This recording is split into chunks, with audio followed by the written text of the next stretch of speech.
대학 졸업을 앞둔 두 학생이 있었다. 한 명은 어떤 직장이 좋은 직장일까? 라고 고민하고 다른 한 명은 내게 맞는 일이 무엇일까? 라고 고민하였다. 이 두 가지 질문으로 인해 두 사람의 인생이 완전히 달라질 것이다. 전자는 남들을 따라 이리저리 흔들리며 살 것이고 후자는 자신의 꿈을 쫓으며 살 것이다. 어떤 인생을 살고 싶은가? 스티브 잡스는 날마다 자신에게 이렇게 질문하였다. 내가 내일 죽는다면 나는 지금 무엇을 할 것인가? 그래서 그는 자신이 진정으로 하고 싶은 일을 했고 잡다한 일들을 최대한 줄여서 불필요한 일에 체력과 정신을 낭비하지 않았다. 내 인생에 질문을 하려면 유용한 질문을 해야 한다. 탐욕을 버리고 마음을 차분히 가라앉히고 지혜를 얻고 해탈하는 데 도움이 되는 질문을 하라. 그 외의 건 모두 쓸모없는 질문이다. 부처와 우리의 차이를 만드는 가장 중요한 요인은 바로 인생의 종국에 관한 질문일 것이다. 이 의문이 밝은 빛처럼 비추어 우리의 암울한 일상을 환하게 만들 수 있다. 그렇다면 종국에 관한 의문이란 무엇일까? 어떻게 하면 좋은 남자와 결혼할 수 있을까? 어떻게 하면 주식 투자로 큰 돈을 벌 수 있을까? 어떻게 하면 영어를 마스터할 수 있을까? 어떻게 하면 몸이 더 건강해질까? 물론 이런 현실적인 의문도 매우 중요하긴 하지만 종국에 관한 의문은 아니다. 이런 문제는 해결해도 끝이 아니라 새로운 문제의 시작이 되기 때문이다. 남편감을 찾고 나면 또다시 결혼이라는 문제가 시작되고 몸이 건강해져도 여전히 죽음을 피할 순 없다. 종국에 관한 의문은 빛처럼 모든 것을 꿰뚫고 정지시키는 힘을 가지고 있다. 분주한 일상을 살다가 어떤 인연을 만난 뒤 우뚝 멈추어 서서 현실에서 빠져나와 자신이 속한 세계를 돌아보게 되는 것과 같다. 꼭 심오한 질문이 아니라 개인의 종국에 관한 문제라도 무방하다. 내 인생에서 하고 싶은 일은 무엇일까? 내가 할 수 있는 일은 무엇일까? 같은 것들 말이다. 나는 무엇을 하고 싶은가? 나는 무엇을 할 수 있는가? 이 두 가지 의문을 통해 인생의 방향이 바뀌고 종국에 관한 사색이 시작된다. 멈추어 서서 자신을 차분히 돌아봐야 한다. 내가 인생에서 원하는 건 뭘까? 돈을 버는 것과 같은 속세의 행위 속에서도 종국에 관한 의문을 가지고 사색할 수 있다면 돈을 벌면서도 돈의 노예가 되지 않을 수 있다. 다리는 중개자이자 수단이며 우리를 피안으로 데려다주는 도구다. 그러므로 다리는 지나가는 곳이지 머물러 있는 곳이 아니다. 설령 머무른다 해도 잠시 풍경을 감상한 뒤 지나갈 뿐 다리 위에 계속 머물러 있는 사람은 없다. 그런데 독일 철학자 진멜은 인간이 종종 그저 수단일 뿐인 다리 위에 서서 건너편 기슭으로 건너가는 것을 잊은 채 머무른다는 사실을 발견하였다. 그가 말한 다리란 바로 돈이다. 돈은 교환을 위해 생겨났다. 칼을 가지고 있지만 칼이 아닌 소금이 필요하다면 소금을 가지고 있지만 칼이 필요한 사람을 찾아 서로 바꾸어야 한다. 이런 물물 교환이 이루어진 시기가 있었다. 하지만 인간은 금세 돈을 만들어냈다. 돈이라는 매개물이 생기자 교환이 훨씬 편리해졌다. 칼은 있지만 소금이 필요할 때 이제는 소금은 있지만 칼이 필요한 사람을 찾으러 다닐 필요 없이 돈으로 소금을 살 수 있게 됐다. 돈으로 필요한 것을 사면 되니까 이제는 돈을 벌기만 하면 그만이었다. 그런데 점차 자본주의 시대가 되면서 사람들은 돈이란 그저 수단일 뿐 최종적인 목적은 칼과 소금이라는 사실을 망각하였다. 돈이 목적이 되고 인간이 살아가는 이유도 돈이 되었다. 돈을 숭배하는 세상이 되었다. 어릴 적부터 어떻게 하면 성공할 수 있는지 가르친다. 물론 성공 여부를 판단하는 유일한 기준도 바로 돈이다. 돈은 원래 내가 필요한 물건을 얻기 위한 수단이므로 필요한 물건을 얻고 나면 돈 자체는 무의미해진다는 사실을 잊어버린 채 돈을 벌기 위해 아우성친다. 수단이 목적이 되었다. 이런 진멸의 발견은 우리에게 한 가지 사실을 깨우쳐준다. 인간을 괴롭히는 수많은 번뇌와 집착이 사실은 우리가 피안으로 건너가는 것을 잊은 채 수단인 다리 위에 머물러 있음으로 인해 생겨난다는 점이다. 돈은 원래 편리함을 위해 인간이 만들어낸 도구다. 그런데 어느새 돈이 주체가 되어 인간을 지배하고 있다.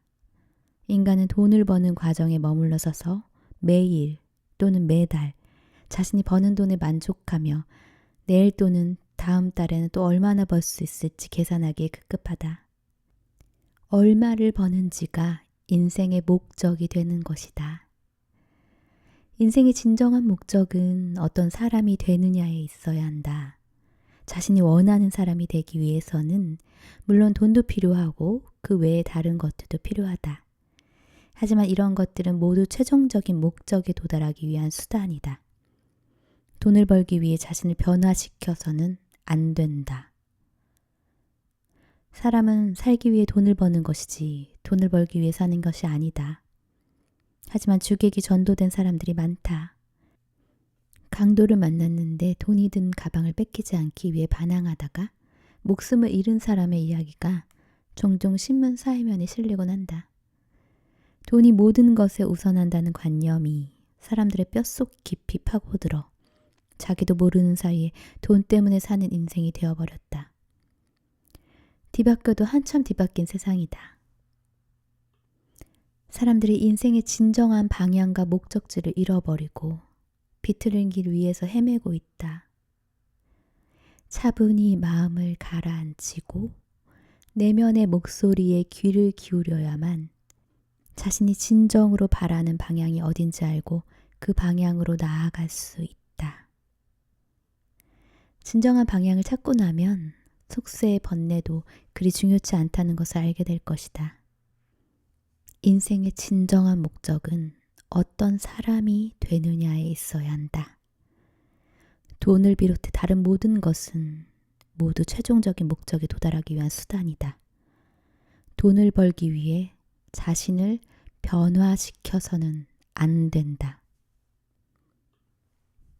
수단 속에 살고 있는 사람들이 많다. 진정한 목적이 무엇인지 자기 자신도 모른다. 결혼도 그렇다. 결혼의 진정한 목적이 무엇인지도 모른 채 소위 결혼 정년기가 되면 결혼해야 한다고 생각한다.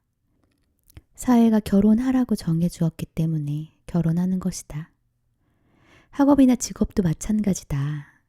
대학에 진학하는 것이 무엇을 위한 일인지도 모른 채 사회의 분위기에 떠밀려 너도 나도 대학에 들어가기 위해 필사적으로 공부한다. 평생 자신이 진정으로 바라는 것이 무엇인지 모르고 자신이 살아가는 진정한 목적이 무엇인지도 모른다. 결국 일생을 이리저리 떠밀려 산다. 이렇게 사는 삶이 행복할 리 없다. 부지런히 돈 벌고 결혼하고 일을 하지만 그러는 동안 늘 고민하고 고통스러워한다. 내가 진정으로 원하는 것이 무엇이고 할 수 있는 것이 무엇인지 분명히 생각해야 한다. 이 두 가지 문제를 알지 못하면 자기만의 확실한 인생 목표도 없이 사회가 우리에게 정해준 목표를 위해 살 수밖에 없다. 많은 이의 인생이 그렇다. 자신의 인생에서 필요한 것이 무엇이고 자신이 할 수 있는 것이 무엇인지 알지 못한 채 세태에 떠밀려 살아가고 있다. 남들이 주식을 사니까 나도 주식을 사야 할 것 같고 남들이 피아노를 배우니까 나도 피아노를 배워야 한다고 생각한다. 그런데 주식이든 피아노든 그저 수단일 뿐이며 정말로 중요한 것은 자기 인생의 목표가 무엇인지 정확히 아는 것이다. 자신의 목표에 빠르게 도달할 수 있는 수단이라면 사용할 가치가 있지만 그렇지 않다면 그 수단을 아무리 써봐야 의미가 없다. 그러므로 냉정하게 자기 자신에게 물어봐야 한다. 내가 원하는 건 도대체 뭔가?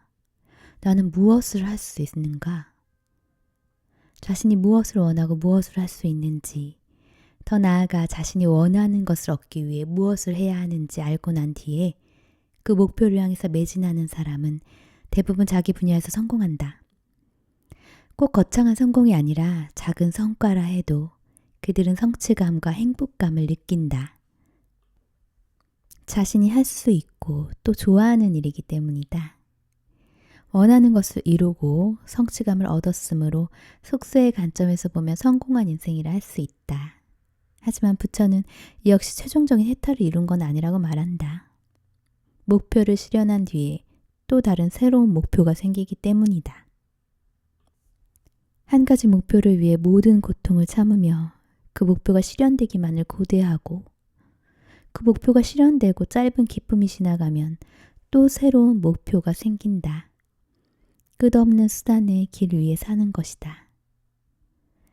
금강경에서 부처는 수단과 목적을 초월해 현재에 충실한 삶을 살라고 가르친다. 저마다 다양한 목표가 있을 것이다. 집을 사고 싶을 수도 있고, 창업을 하고 싶을 수도 있고, 배우가 되는 꿈을 꿀 수도 있다. 부처는 그런 목표를 포기하라고 하지 않았다. 어떤 목표든 가질 수 있다. 하지만 그 모든 목표가 단지 인생을 살아가는 자연스러운 과정이어야지 속박이나 기다림이 돼서는 안 된다. 이것이 부처의 가르침이다. 집을 사기 위해 노력하더라도 그 노력이 인내나 기다림이 아니라 인생을 살아가는 하나의 과정이어야 한다. 아직 집을 사지 못했더라도 바로 이 순간 인생의 즐거움을 느낄 수 있어야 한다. 인생의 희열과 활력은 언제든 숨어 있다. 기다릴 필요가 없다. 인생의 진정한 목표는 현재를 즐기는 것이어야 한다. 이것이 바로 부처가 우리에게 전하고자 한 메시지일 것이다. 현재의 삶을 즐길 수 있어야만 온전하고 진정한 인생을 영위할 수 있다. 이런 이야기가 있다. 한 사람이 강가에서 일광욕을 즐기고 있는데 어떤 사람이 다가와 그를 나무랐다. 어째서 열심히 일하지 않고 게으름을 피우는 겁니까? 그가 되물었다.